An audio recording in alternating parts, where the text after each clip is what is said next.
Elijah was a prophet. God chose him. He had a big job to do. Elijah had to tell King Ahab something important. God was not happy with Ahab. Ahab had turned away from God. He was worshipping a false god named Baal. Because Ahab turned away from God, there was a terrible drought. No rain fell from the sky. The land became very dry.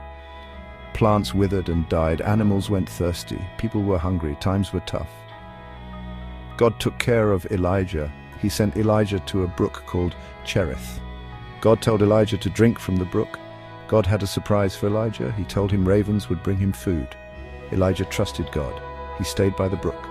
Just like God promised, ravens came. They brought him bread and meat every morning and evening. Elijah was grateful.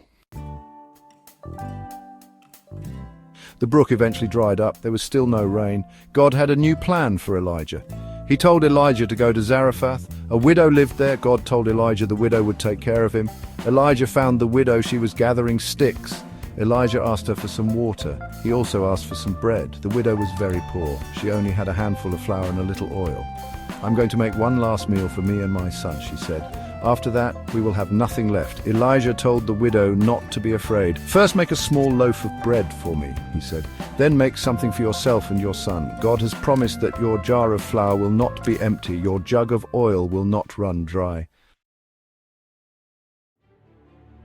The widow trusted Elijah.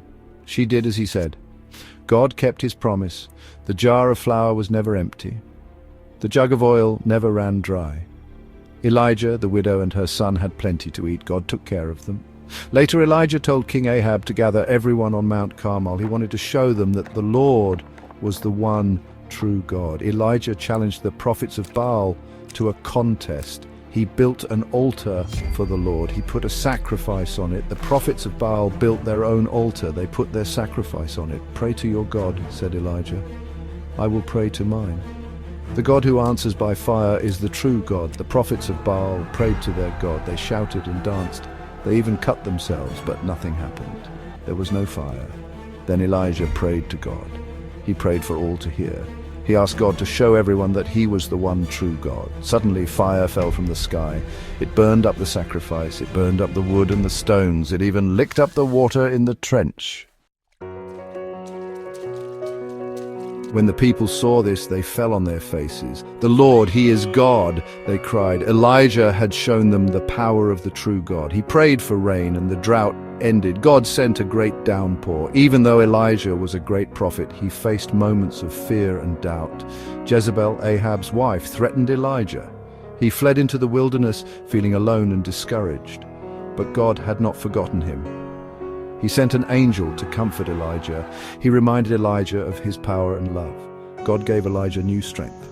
He appeared to Elijah in a whisper. Then in a whirlwind, a chariot of fire and horses of fire appeared.